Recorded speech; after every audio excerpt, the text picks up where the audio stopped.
Hello, hello. This is Irene with SaugaTalks. Hello, everybody. Thank you for tuning in. I hope you know that we are on LinkedIn, we're on X, we're on YouTube. Some shorts videos are out there just to see the insightful conversations we're having here with fascinating people in tech. And today is my day because Josh Jacobson is here. Josh, how are you? I'm well. How about you? Thank you for having me.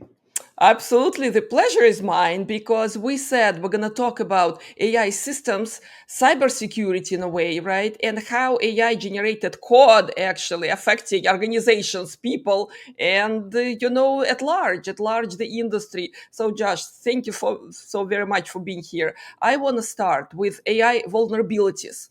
Okay, because we Yeah. talk a lot about about shiny toys, about promise, about everything, the art of possible, basically, right? That's evolving every day. All right, but could you please talk to us about key AI system flaws, okay, that organizations miss, and how can they secure them? Yeah, Yeah. absolutely. Happy to. So the fascinating thing is like there's the traditional kind of security vulnerabilities and just what can be opened up with AI systems. And the fascinating part is there's so much that and it's so powerful that it can do that you're not fully aware of everything that it's capable of. And where that gets into the more fascinating, the scarier territory for me is that it's not just a traditional security vulnerability anymore. It is now into the realm of safety and making this AI, whatever you're interacting with, do something that it's definitely not supposed to do, something that most traditional security practitioners or developers don't really consider. So, like chatbots, that's probably the most common interaction that everyone will have on a more day to day basis with AI. And with these chatbots, you can find ways to trick it, just almost like social engineering. You're kind of social engineering an operating system, or not an operating system, but like a computer or AI or what have you. And you can trick it to telling you things that it's not supposed to. That could be dangerous or illegal or just frankly inappropriate. And that's the part where most folks are not really thinking about quite yet, the safety aspect of it.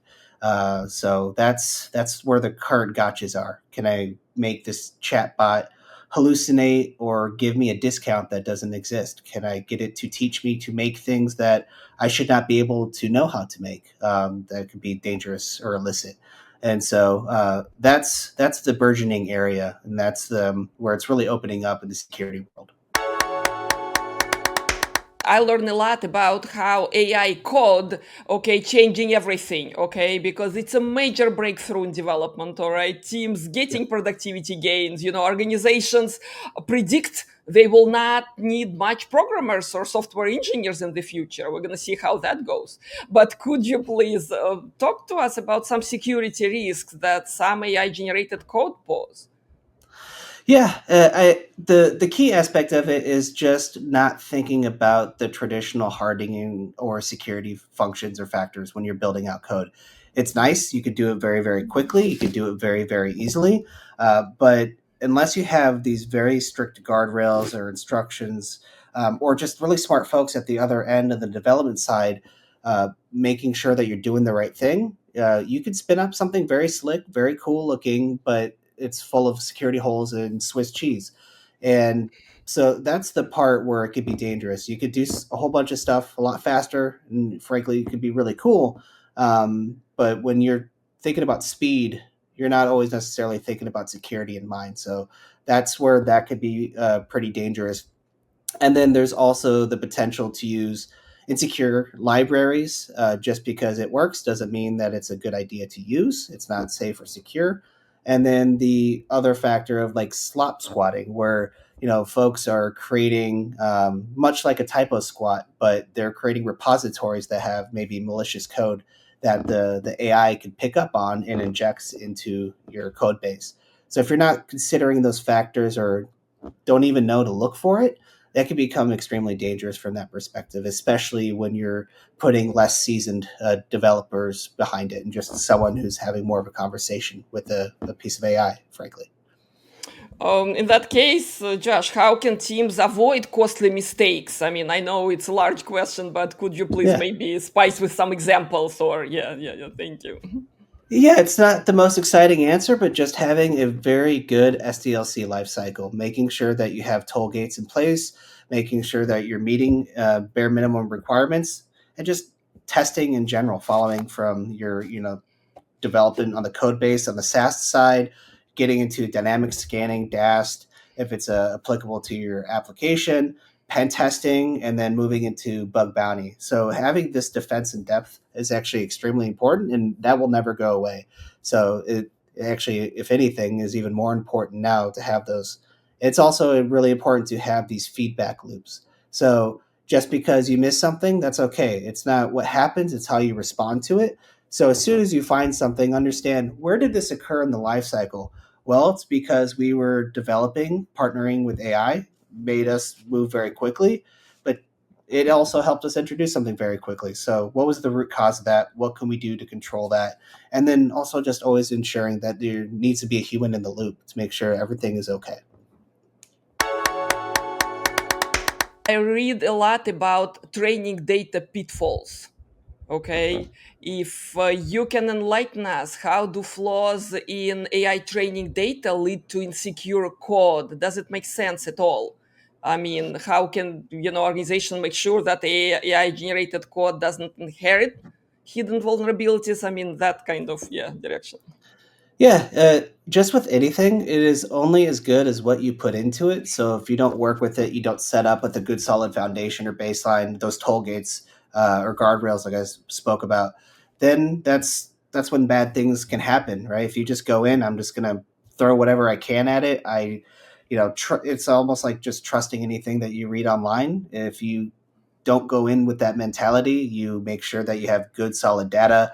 You test the fidelity. You also test with the asset that you're working with to make sure. Okay, I know for exactly what this says in this document. Is the AI actually reading back to me or speaking back to me what it should be, or is it hallucinating? So making sure that you have that aspect of just putting in good, clean data, and then making sure that whatever you're working with is actually spitting that back out in the accurate, clean way. Yep, sounds easy, right? Sounds easy. I guess it's a little more difficult to implement, Yeah. right? And to make sure that they actually, yes, yes, system. What about some practical steps, okay? For teams, where do they begin? I'm sure the experts out there in places, right? And they're looking to integrate security into their development pipeline, right? But could you bring up some of the practical steps, even if they're just mundane, but people Yeah. sometimes forget about mundane things? Yeah, it's an ounce of prevention is a pound of cure. So every step that you take needs to be very planned out and very methodical. Especially even more so, right? When you automate something that is not good, you're just going to have a lot more bad. So if you put all this care and effort in making sure that you're putting in good, clean data, it is the data that you want. It is only interpreting and responding back the way it needs to be. You're not adding anything extra or any fluff. And then mandating guardrails, right? If you're a shop that only works with certain protocols, with certain packages and libraries, making sure that is part of the process. And that's just good, clean hygiene in the first place. Your developers, whether they're using AI or not, should be following these rules. And there also needs to be, like I said before, the testing methodology along those lines, but then oversight and enforcement of that. So if, just like with a human, whether it's, pure human or human with AI or pure AI, if it's not following those rules, understand why is it not doing that. There should be not repercussions per se, but responses to that, and how do you rectify that and remedy that. So it's the old adage of just being good, clean hygiene and reinforcing that and monitoring that, and also not resting on your laurels. Just because it works today does not mean it's going to work tomorrow. So making sure that you check in at regular intervals. It's just like with passwords, right? Making sure that you're checking in your username and password, or hey, are they following good clean practices? It's just auditing, really, at the end of the day. Thank you, Josh. Yeah, so with your experience in vulnerability management, all right, I'm also wondering, all right, how leaders really have to balance innovation meaning that tools are available, right? Everyone's trying and playing with new wonderful Gen AI models and, AI generated code and all that, right? It's on everybody's mind today, right? Yeah. But how should they build these systems with security first mindset? Okay. How this innovation versus safety and security work? At the end of the day, you want to make sure that you understand the risk and understand and enforce what your risk tolerance is. So if you want to move very, very fast, you understand the repercussions and ramifications. So yeah, you can move fast, but that's where those toll gates come into play. You can develop something very, very, very quickly, and it's very, Gen I based.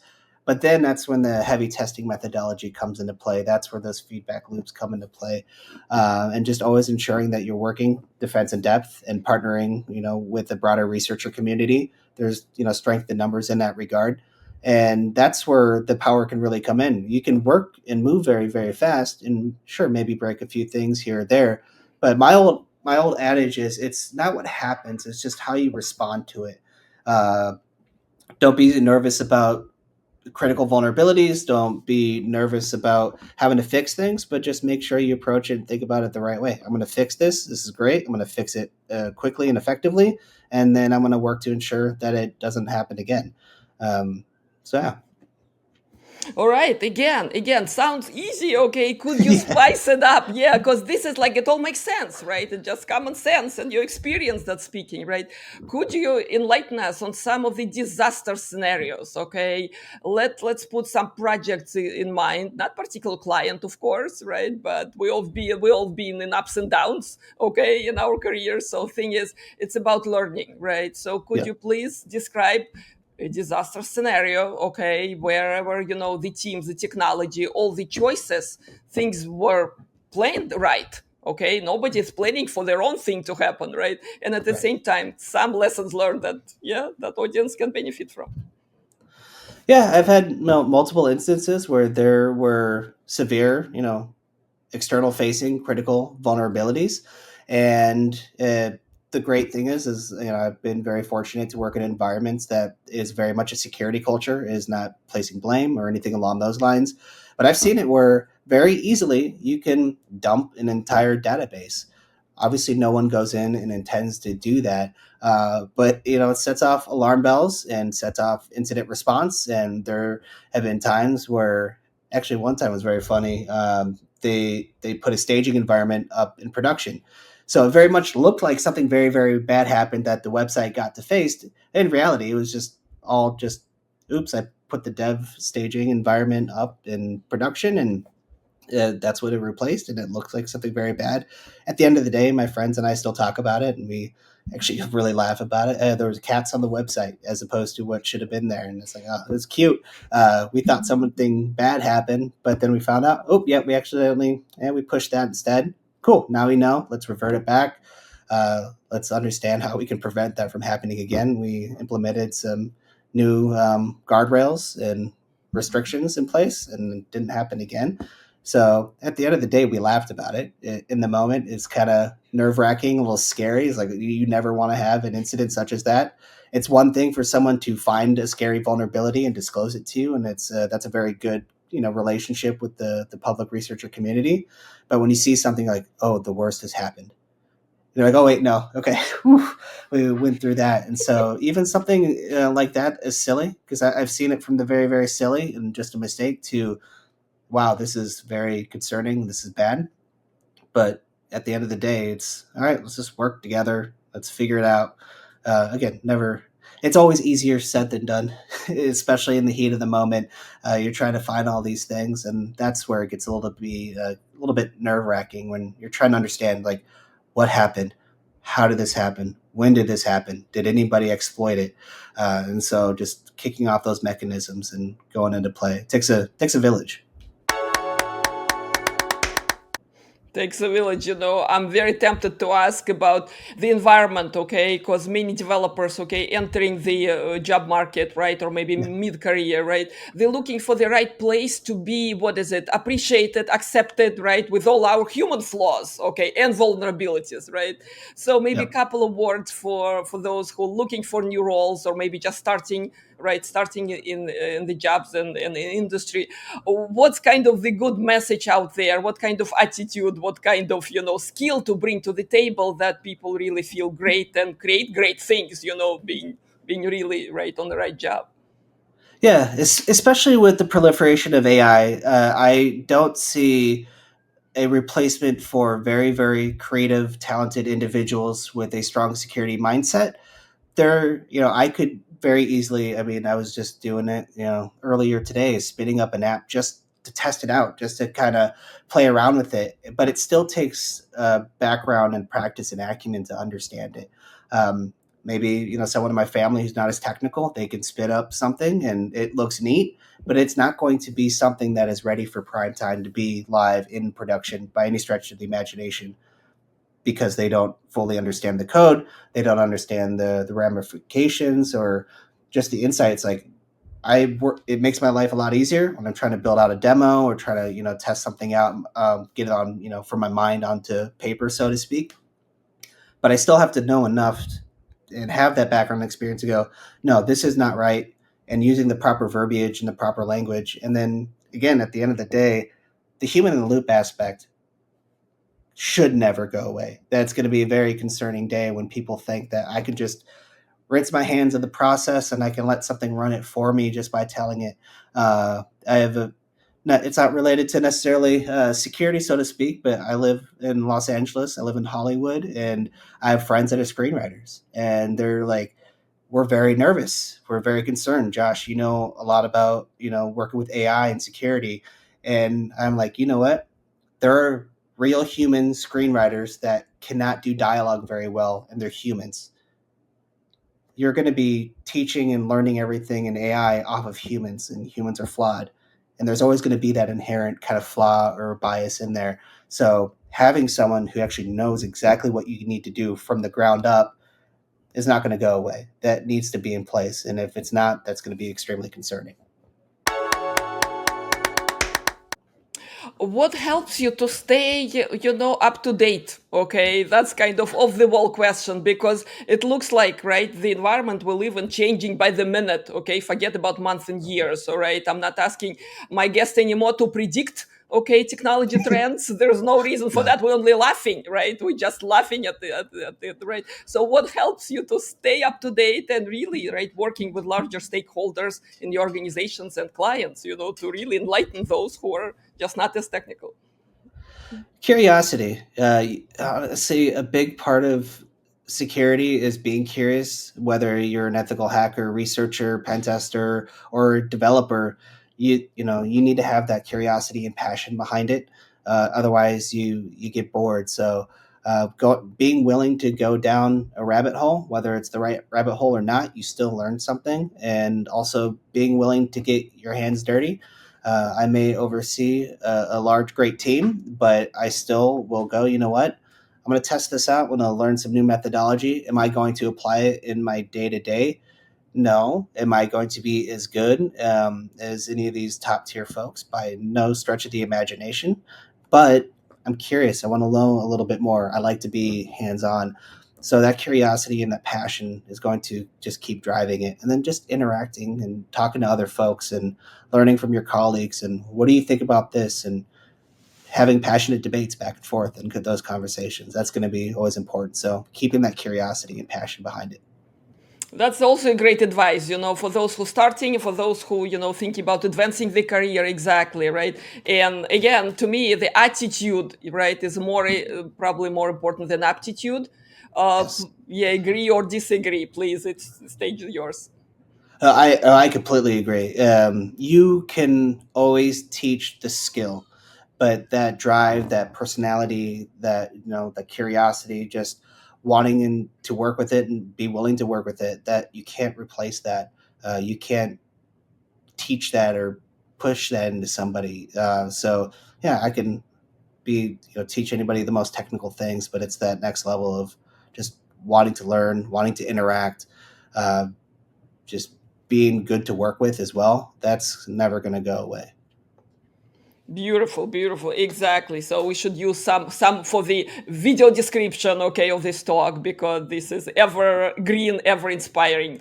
yeah, statement you just made. Going back to organizations, Josh. Okay, so what about some of the okay AI future trends? Look at me, right? I said we're not going to talk about it, but I'm just wondering. When you see AI generated code powering critical applications. Okay, I'm not asking you to predict the future. I'm just Yeah. yeah, thinking about sharing. What do you think? What do you think will be critical kind of driving moments and even drivers, right, for the industry and for the clients? That's a good question. One thing I did see, actually, I read an article on Ars Technica. There was a hallucination that was happening with their AI, and it was actually talking about a feature that they didn't even think about because their customers were always asking about it, and so the AI was coming back and saying, "Oh yeah, this is a feature," and but it wasn't.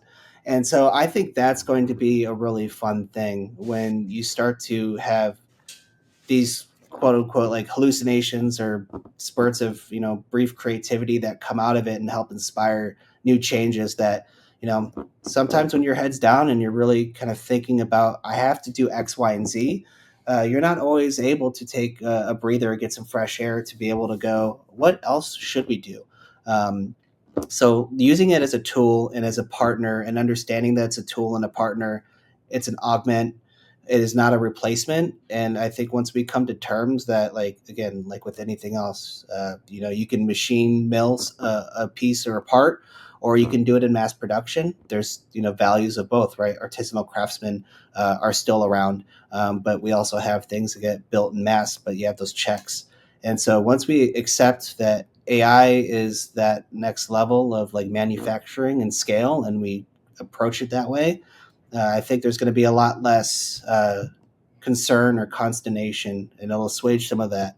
So that way we can really lean into it and get the best out of that. Yeah, in connection to that, what strategies do you think yeah, organizations should use to secure AI code against? Been a huge proponent of just working with the broader researcher community. There's strength in numbers, and so working with good, ethical, trustworthy people is going to make the biggest difference. If you have 100 good folks versus a couple of bad actors, those 100 good folks are more likely going to win.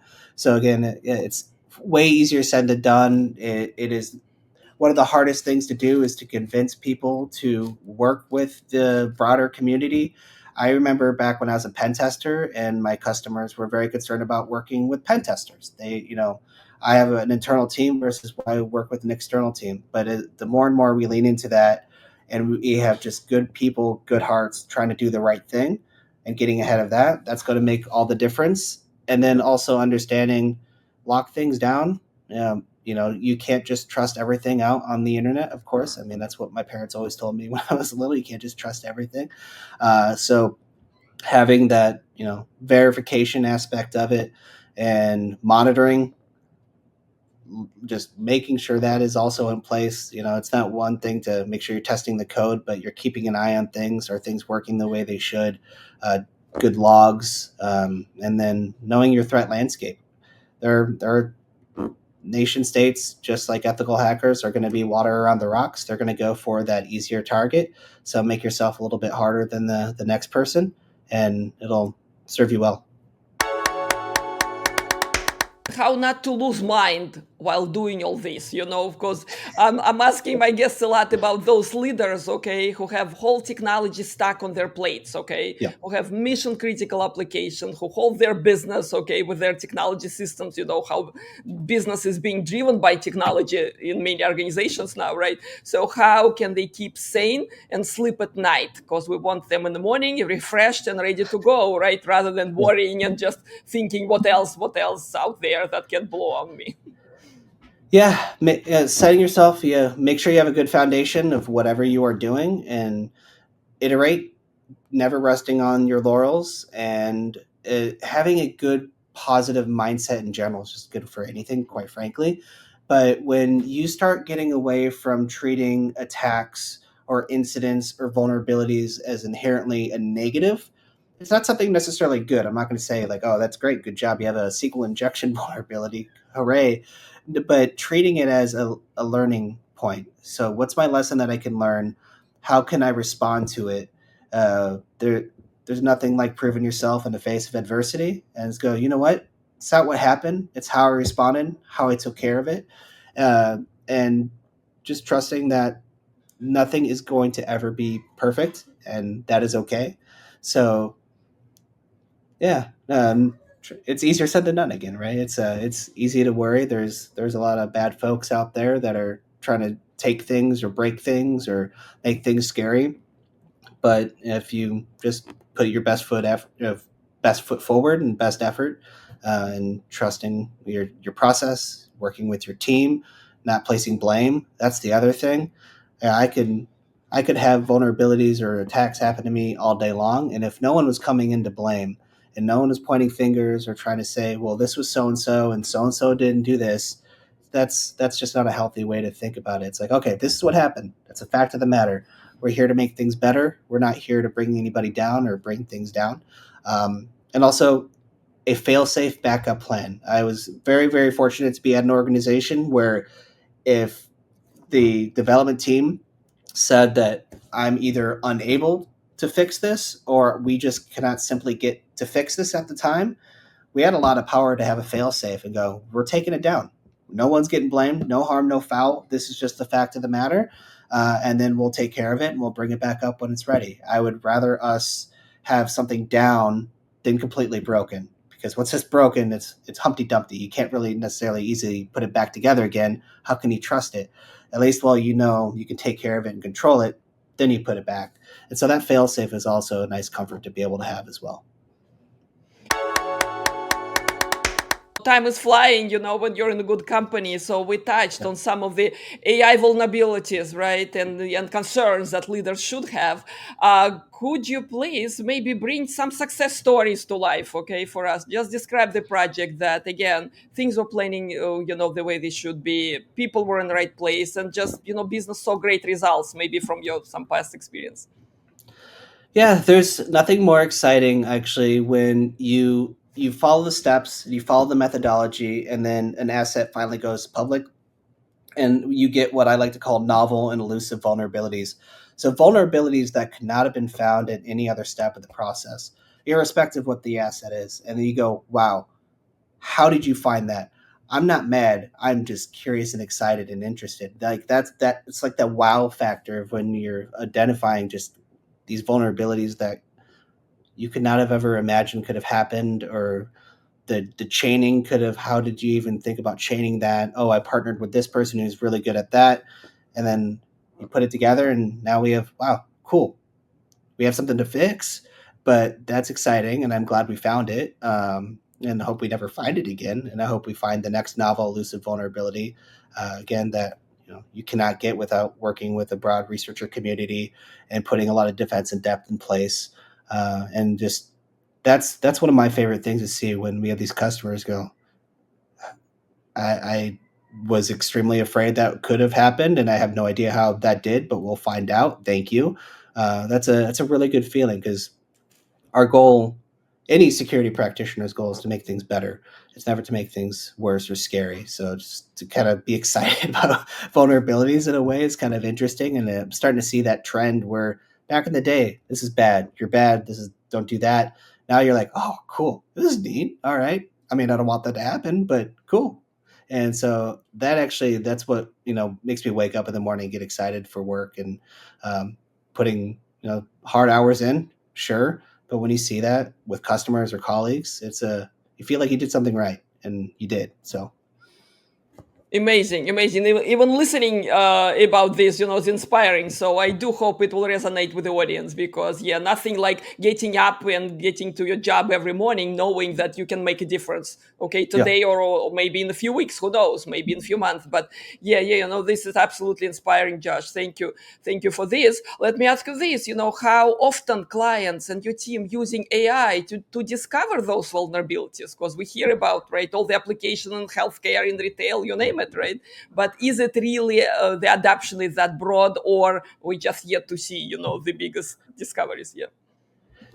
Right now, we have AI hackbots that are on the Hmm. tops of our leaderboards. So it is it is there. It's actually been around a lot longer than people really do realize, Mhm. and it's only going to get better from here. So being able to scale your insight and your intellect and then put it into something that can work in a broader way for you that no other human could. So just like when you're working with a broad research community, now you're extrapolating that. Now you're taking their insight and their intelligence and they're building these tools, because that's what they are at the end of the day. They're tools for very smart people to go, okay, I think I have something here or found something for me. And then you maybe it picked up low hanging fruit that maybe you wouldn't have maybe gotten to because you didn't have the time. But now you can take that next step further. Instead of maybe a lower medium cross-site scripting, can we chain this? Can we make this do account takeover somehow? And so that's going to be extremely exciting to see more and more of that proliferate and get a lot of these really smart folks to put their brains behind something that can scale for them. So yeah. Beautiful. That's pretty much the answer I expected. But again, it's good to be reassured that exactly right in security, AI was probably adapted little earlier than we all realized, right? The general public maybe, but what? Fantastic. Looking forward to see more useful, productive applications. Right, just making our work life better, right, and our world better. Hopefully, Yep. Josh, thank you so very much. In conclusion, could you please share a few takeaways, all right, something to remember this conversation by. We talked a lot about the promise, the art of possible, right, at the same time very practical steps, so something to remember this conversation. Yeah, it's not what happens, it's how you respond to it. Always be curious and you get out what you put in. So and also at the end of the day, don't let AI be the scary thing in the corner. If you do it right, it can be extremely powerful, just like with any other automation. It takes work, but there's a lot of value and benefit that'll happen, and it can bring good to the world. Thank you. That's nice and clear and concise. Josh, thank you so very much for your time today. I enjoyed our conversation immensely. You will find us on major podcasting platforms. We'll be on YouTube, on X, on LinkedIn. I encourage everyone to follow Josh Jacobson with HackerOne, fantastic organization of many capabilities, right? Within, do you want to plug in, your team's work? Josh, please do it now. Yeah, so I oversee our professional services organization, so we can partner with you, making sure that you onboard into our platform extremely smoothly and cleanly and happily, and then be advised on the security best practices. Myself and many others on my team, we've built bug bounty programs before. We are ethical hackers and very insightful, curious, technical folks, all the way to partner with us on AI red teaming, especially in the safety aspect of it. That's my pet area. That's the most exciting thing for me. But just putting the effort in and testing and partner with our community. Thank you. Thank you, Josh, so very much. Thanks a lot. Thank you so much for having me. Appreciate it.